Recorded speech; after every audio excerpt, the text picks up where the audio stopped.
poder constituinte?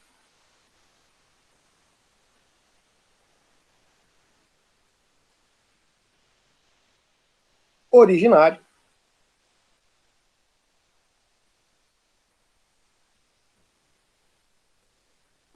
O poder constituinte originário é aquele poder de criar uma nova Constituição. Ele pode ser classificado como poder constituinte histórico ou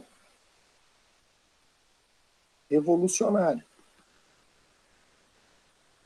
O que é isso? Quando a Constituição é criada pela primeira vez na história daquele país, exerceu-se o poder constituinte originário histórico. Se já existia uma Constituição e foi criada uma nova, revogando aquela Constituição anterior, aí se dá o nome de poder constituinte originário revolucionário. Mas, e outro detalhe importante, poder constituinte originário, ele é incondicionado, ele é absoluto, ele é ilimitado. Ou seja, caso seja criada uma Assembleia Nacional Constituinte para escrever uma nova Constituição, ela não está vinculada ao texto da Constituição que está em vigor, que será revogada por ela. Certo? Agora também existe o poder constituinte derivado. Só vou ver se classifica em poder constituinte reformador, decorrente ou poder constituinte revisor. Poder constituinte derivado é aquele que deriva do originário, ou seja, poder constituinte derivado é aquele que deriva da Constituição que foi criada pelo originário. Da onde que ele deriva? Ele deriva da própria Constituição, a Constituição que vai estabelecer os seus parâmetros, a forma como ele pode ser exercido. O poder constituinte derivado reformador consiste na reforma, na mudança, na modificação da Constituição, podendo acrescentar artigos à Constituição, podendo revogar artigos dessa Constituição, e aí, diferentemente do originário, esse poder constituinte ele é limitado. E aí ele possui limites procedimentais, limites circunstanciais e limites materiais. Lembrando que os limites procedimentais são relacionados ao procedimento para se alterar a Constituição. Então, para poder mudar a Constituição é muito mais difícil do que para mudar a lei. Então, a Constituição tem que ser proposta por 1/3 dos deputados, ou por 1/3 dos deputados federais, ou pelo presidente da República, ou por mais da metade das assembleias do Estado, assembleias legislativas do Estado. E aí ela é votada nas duas casas, em 2 turnos, e só é considerada aprovada se obtiver o voto de pelo menos 3/5, ou seja, 60% dos senadores e dos deputados federais. Então, o poder constituinte reformador possui esses limites procedimentais, possui os limites circunstanciais que, se decretar o estado de sítio, o estado de defesa ou a intervenção federal, não se altera durante esses momentos, a Constituição não pode ser exercido o poder constituinte derivado reformador. E, por último, existem os limites materiais que determinadas matérias não podem ser retiradas da Constituição Federal.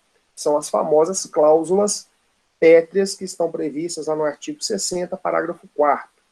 Forma federativa de Estado, voto direto, secreto, universal e periódico, a separação dos poderes e os direitos e garantias individuais. Essas matérias não podem ser abolidas da Constituição. Bom, esse é o poder constituinte derivado reformador. Além do reformador, existe, prevista na Constituição Federal, a possibilidade de exercício do poder constituinte derivado decorrente, que é o poder dos Estados-membros exercerem esse poder constituinte e criarem as suas próprias constituições. Então, cuidado com uma pegadinha de concurso, que é a seguinte: quando se cria a Constituição do Estado-país, do Estado-nação, quando se cria uma nova Constituição da República Federativa do Brasil, esse exercício de criação dessa Constituição representa o poder constituinte originário. Agora, quando um Estado-membro, o Estado de Minas Gerais, o Estado do Acre, o Estado de São Paulo, o Rio Grande do Sul, do Piauí, quando o Estado-membro dessa federação cria a sua Constituição estadual, essa Constituição estadual, a essa criação se dá o nome de poder constituinte decorrente. Então não cai nessa pegadinha de que, olha, está sendo exercido ali poder constituinte originário. Nada disso. O poder constituinte originário é para se criar uma Constituição válida dentro de todo o território nacional. A Constituição do Estado de Minas Gerais não vale nada dentro do Estado de São Paulo, e vice-versa. Então, quando o Estado-membro ele cria a sua própria Constituição, a sua Constituição estadual, a esse exercício se dá o nome de poder constituinte derivado decorrente. E não vai confundir isso também, não. Decorrente. Certo? Ó, um outro ponto aqui. Um outro ponto que eu queria chamar a atenção para vocês. E é pegadinha também em relação a esse poder constituinte derivado decorrente. A República Federativa do Brasil ela é formada pela união indissolúvel dos entes federados, que são a União,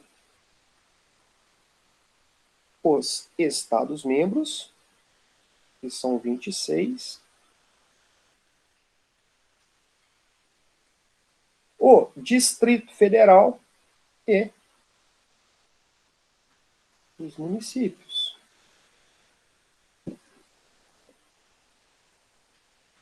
Aí, quando a República Federativa do Brasil, que é representada por esse órgão aqui, ó, essa confusão a gente não pode fazer. Né? A República Federativa do Brasil não é a União. A União é o ente federado que representa a República Federativa do Brasil. A República Federativa do Brasil ela é formada pela reunião de todos os municípios, todos os estados, o Distrito Federal e a própria União. Certo? Agora, quem que é o chefe do Executivo da União? O Presidente da República. Quem que é o sujeito que representa o Brasil nas relações internacionais? O Presidente da República, que é o chefe do Poder Executivo Federal. Certo? Então não podemos fazer essa confusão, não. A gente tem sempre que lembrar que a República Federativa do Brasil é a reunião de todos esses entes federados e que desses entes federados, né, não poderia, por exemplo, com todo respeito, né, o governador do estado do Acre representar o Brasil nas suas relações internacionais, representar o Brasil toda vez que o Brasil for chamado na ONU, toda vez que o Brasil tiver que estabelecer relações diplomáticas com os Estados Unidos, com a China, com o Japão, não poderia ser um governador de estado, por mais importante ou por menos importante que esse estado fosse. Por isso que dessas 4 espécies de entes federados que nós temos compondo a RFB, a República Federativa do Brasil, é a União que representa a República Federativa do Brasil. Ok?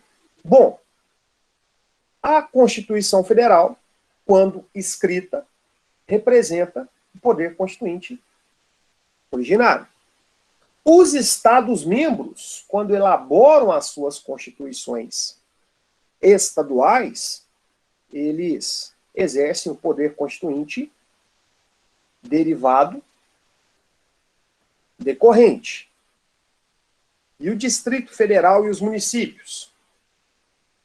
Porque a Constituição chama a lei de organização dos Estados-membros de Constituição Estadual. Chama a lei de organização da República Federativa do Brasil de Constituição Federal. E ela chama essa lei organizacional do Distrito Federal e dos municípios de lei orgânica. E aí? Existe Constituição distrital? Existe Constituição municipal? Constituição municipal não existe. Deixa eu voltar aqui para poder explicar isso aqui melhor. Vamos lá. Vou organizar essa bagunça aqui. Ó, então nós estamos falando, né, de República Federativa do Brasil, formada pela União, pelos Estados-membros,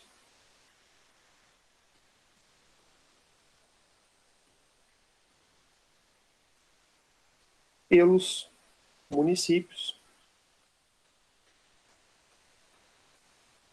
e pelo Distrito Federal. Bom, a criação da Constituição Federal representa o exercício do poder constituinte originário.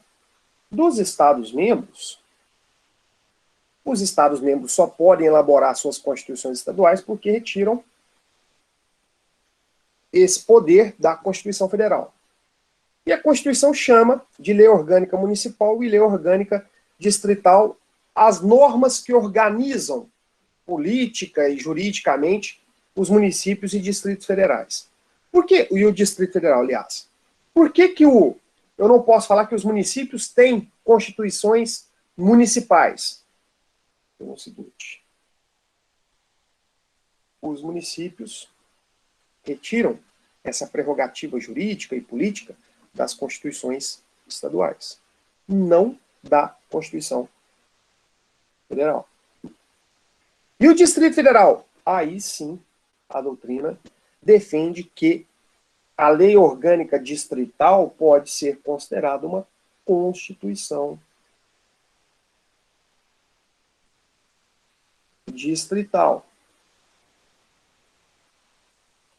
Ou seja, o Distrito Federal, ao elaborar, por isso que vem a pegadinha na prova, o Distrito Federal, ao elaborar a sua lei orgânica distrital, ele está exercendo o poder constituinte derivado decorrente. O município, ao elaborar a sua lei orgânica municipal, não exerce poder constituinte. Eu não posso falar que município possui Constituição, certo?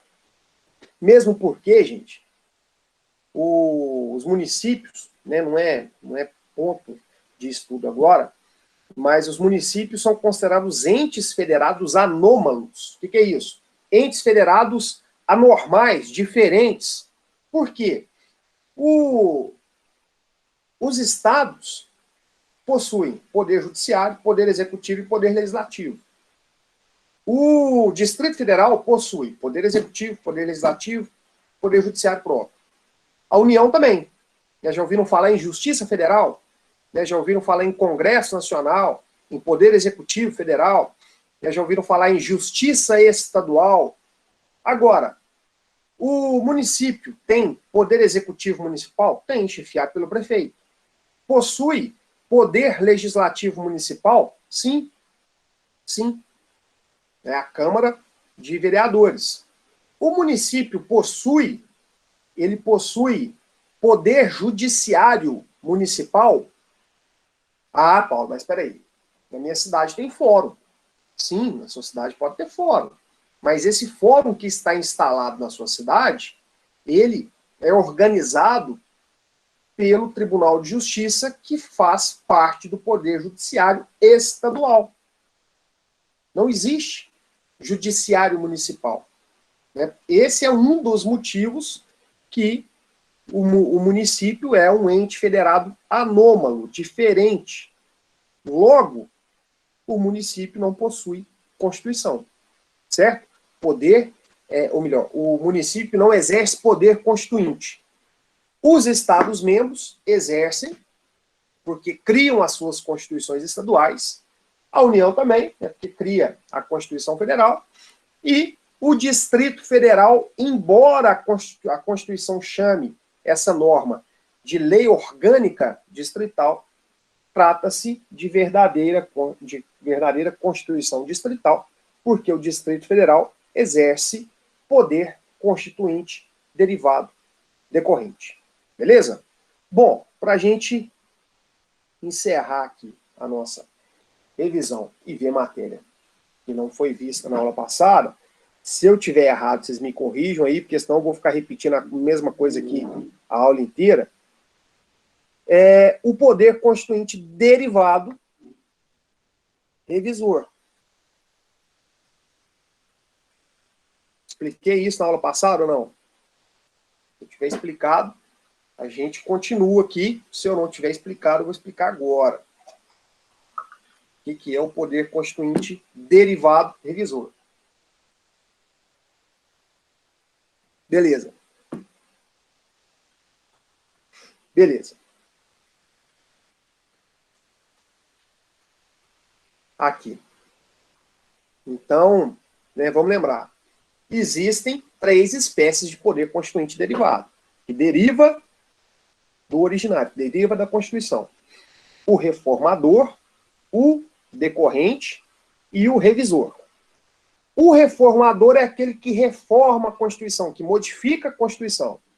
O decorrente é o que os Estados-membros, e agora você vai acrescentar também o Distrito Federal, possuem de elaborar as suas próprias constituições estaduais e a Constituição distrital, chamada pela Constituição de Lei Orgânica do Distrito Federal. O que é o poder constituinte derivado revisor? É o poder previsto na Constituição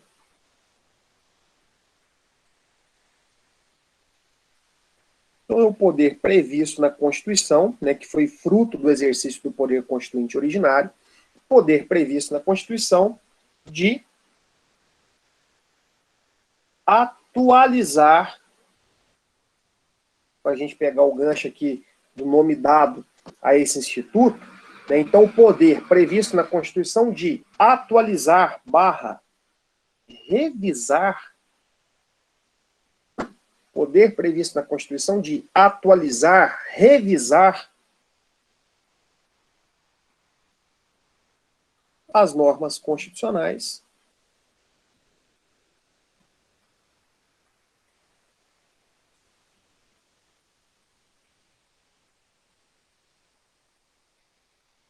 de maneira mais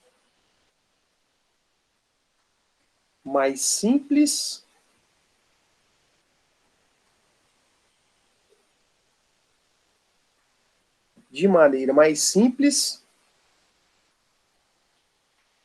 do que o poder reformador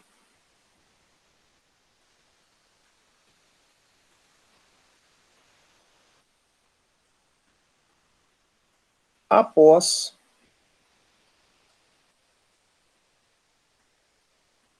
algum tempo de vigência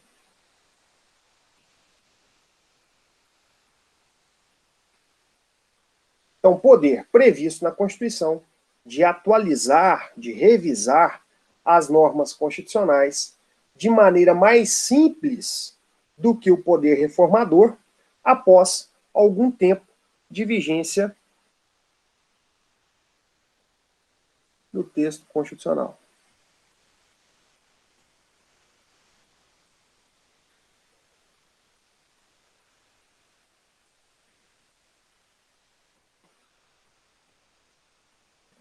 Então, o poder constituinte derivado revisor consiste na possibilidade de se realizar, após um determinado período da entrada em vigor da Constituição, as normas que compunham essa Constituição. Então, ó, a Constituição entrou em vigor, e aí, 5 anos depois da sua vigência, né, a partir de 1993, então poderia ser feito uma mudança nessa Constituição para poder revisá-la, para poder atualizá-la. E de forma muito mais simples do que as mudanças que podem ser realizadas a qualquer momento pelo poder constituinte derivado reformador. Porque, lembrando, a norma mais difícil de ser criada é a emenda constitucional. A norma que possui um processo legislativo mais complexo é a emenda constitucional. Eu estava comentando com vocês pela própria iniciativa da proposta de emenda. Qualquer deputado, qualquer senador pode apresentar um projeto de lei. Agora, para apresentar uma proposta de emenda à Constituição, tem que haver a assinatura de pelo menos 1/3 dos deputados ou 1/3 dos senadores. É muito mais difícil, né? O rol de legitimados a apresentar a proposta de emenda constitucional é bem mais reduzido e bem mais complicado do que o rol de legitimados a apresentar projetos de lei.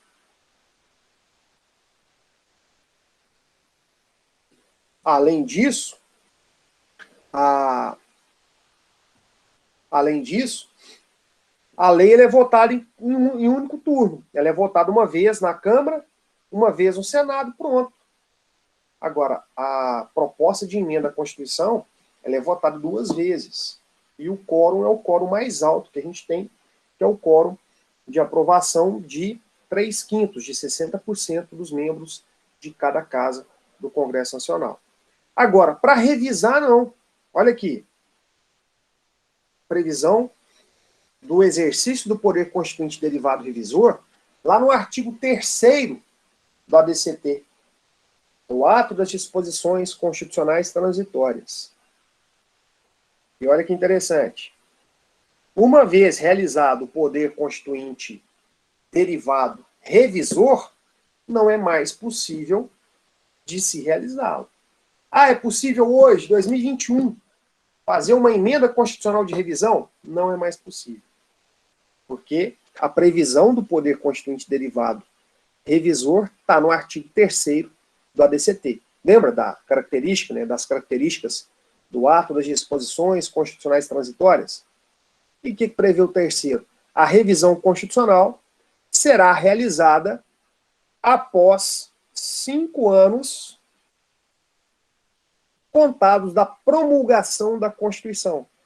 Ela foi promulgada em 88, portanto, a partir de outubro de 93. É isso? Pelo voto da maioria absoluta dos membros do Congresso Nacional, em sessão unicameral. Ó, por que que a revisão constitucional é muito mais simples de se fazer do que a reforma constitucional, né? Por que é muito mais simples exercer o poder constituinte revisor do que o poder constituinte reformador? Porque, olha, o reformador são 4 turnos de votação. 2 vezes na Câmara, 2 vezes no Senado. 3/5 em cada turno de votação para ser aprovada a proposta de emenda constitucional. A revisão não. É um turno só. E qual que é o quórum de aprovação? Maioria absoluta. Mesmo quórum da lei complementar. Tá vendo? E a sessão é uma só. Junta todo mundo. Junta os deputados federais e os senadores numa sessão só e vota. Se tiver o voto de mais da metade, né, desde que presente mais da metade do número de parlamentares, está aprovado o projeto de lei. Eu coloquei esse link aqui, ele vai te mandar para essa página. Foram criadas, então, 6 emendas constitucionais. E aqui, ó. Sempre que você se deparar com essa abreviatura, né, por exemplo, SCR número 6/94. Porque geralmente, a abreviatura é assim, ó, Emenda Constitucional 45 de 2004. Quando aparecer SR 6/94, você já fica atento porque se trata de uma emenda constitucional de revisão, que foi exercida com base lá no artigo 3º do ADCT. Gente, uma das principais mudanças que a revisão constitucional realizou é que quando a Constituição foi promulgada, em 88, o mandato do presidente da República, ele era de 5 anos. Então, o presidente da República, ele era eleito para um mandato de 5 anos. E era impossível a reeleição.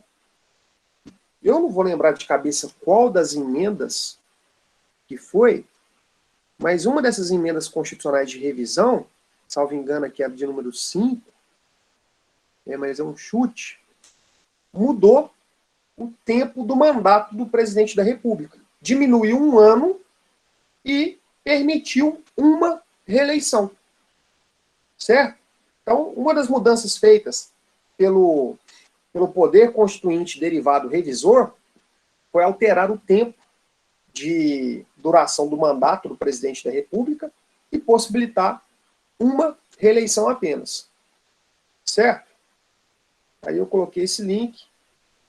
Caso vocês tenham curiosidade, vocês possam fazer a leitura das 6 emendas constitucionais de revisão. Então, muito cuidado quando aparecer isso aqui, ó. ECR, o que significa isso? Emenda Constitucional de Revisão. E aí, qual que é a diferença dela para EC? Ela foi criada de forma muito mais simples. Ela. Maioria, quórum de maioria absoluta, sessão unicameral. Beleza?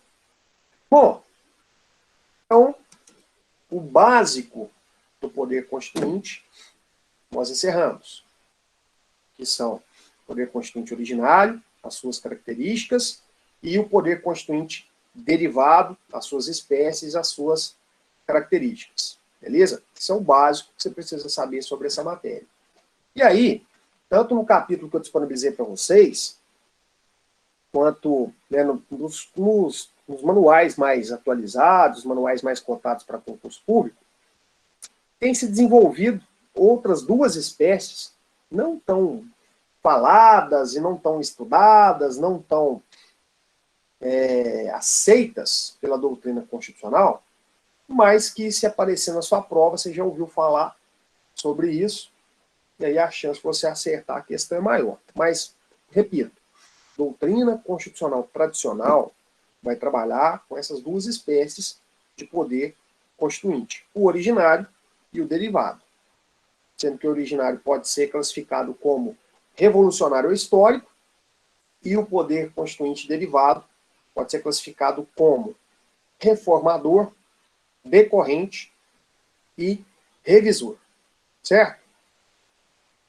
Surge aí, então, a figura do poder constituinte difuso. Às vezes, né, se você pega uma doutrina mais tradicional, pode ser que o autor nem fale sobre essa espécie de poder constituinte difuso. O que significa isso? Poder constituinte difuso, ele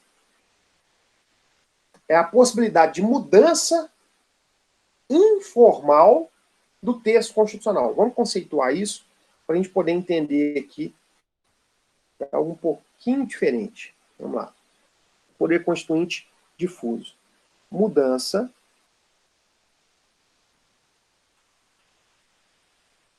informal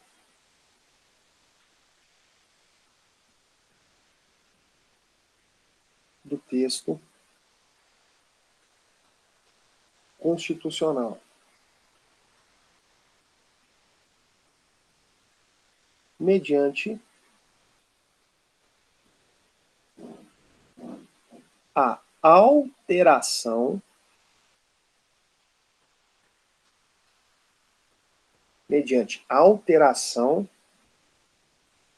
da interpretação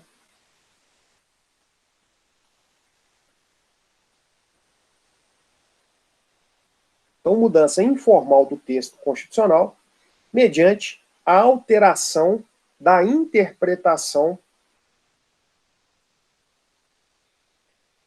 de suas normas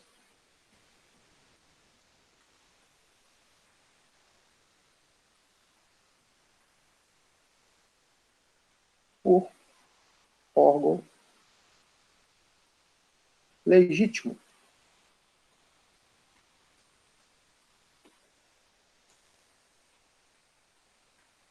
Aqui, algo que nós vamos estudar na aula de hermenêutica, depois do intervalo.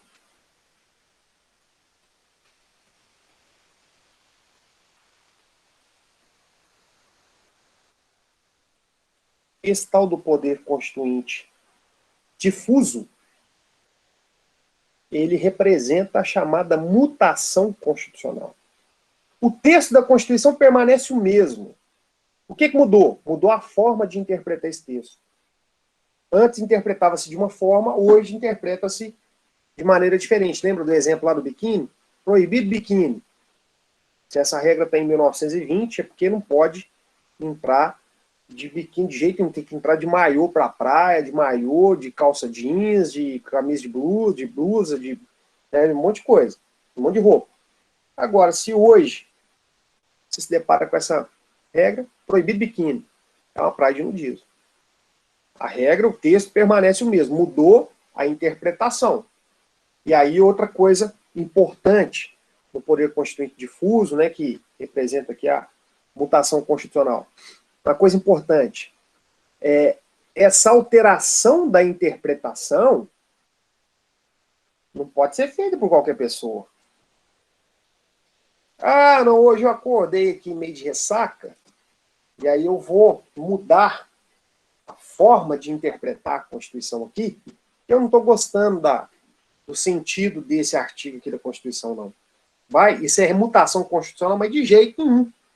Ah, um determinado autor lá inventou uma tese, escreveu uma tese, defendeu isso aí no doutorado, inventou lá determinada interpretação diferenciada para um artigo da Constituição. Isso aí é mutação constitucional? Não. A mutação constitucional acontece, essa mudança informal. Por que é informal? Porque não houve formalidade de proposta, de uma emenda, de votação dessa emenda constitucional. A informalidade está aí. Mas o órgão que se propõe a interpretar a Constituição tem que ser um órgão legitimamente nela previsto. Certo? Então, nesse caso, tendo aqui como exemplo a Constituição Brasileira de 88, esse órgão que possui essa legitimidade para mudar a interpretação das normas da Constituição sem que o texto dela tenha sido alterado é chamado de Supremo Tribunal Federal. Certo?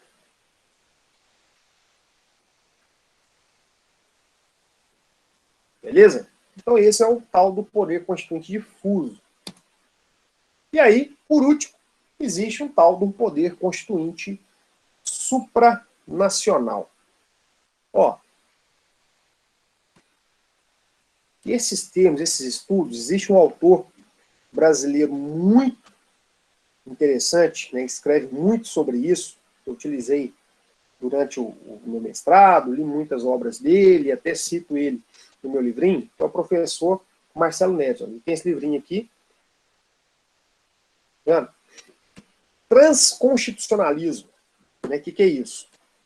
Ó, o constitucionalismo, o direito constitucional, a Constituição Federal, ela chamada pela doutrina de direito internacional de direito doméstico. O que é isso? A Constituição, geralmente não, né? A Constituição estabelece ali normas de um determinado Estado. E só. No entanto, o que o professor Marcelo Neves fala, né, e com muita razão, é que cada vez mais as nossas constituições vêm sofrendo interferências pelos tratados internacionais de direitos humanos. Gente, uma hora, depois eu quero até passar esse trabalho para vocês,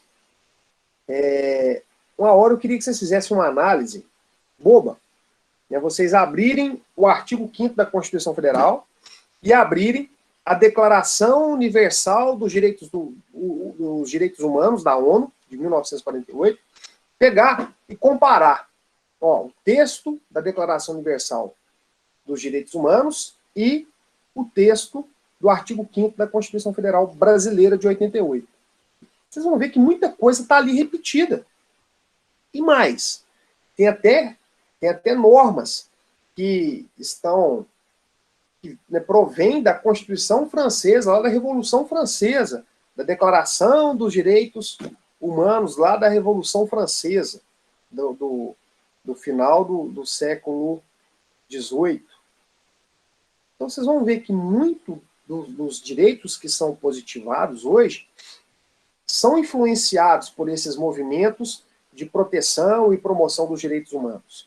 Então, o que o professor Marcelo Neves defende é que esse transconstitucionalismo, né, que o poder constituinte ele sofre essa influência de outras ordens constitucionais e, sobretudo, informado pelos tratados de direitos humanos, algo que nós também vamos comentar na aula de hermenêutica.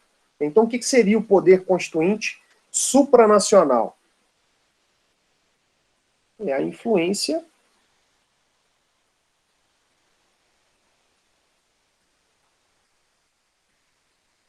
que ordens constitucionais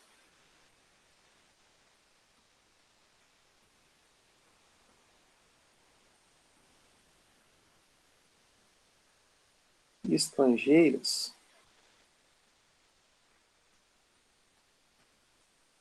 e, sobretudo,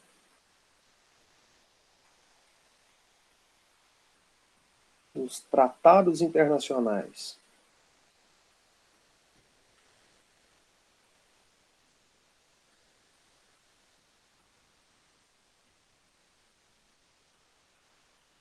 de direitos humanos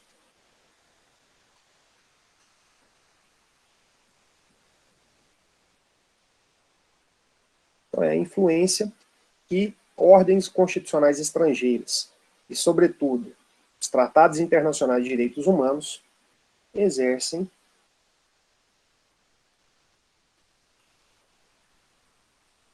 na produção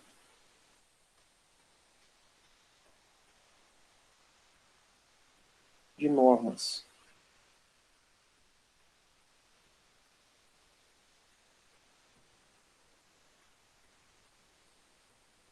vou colocar de forma ampla aqui, ó.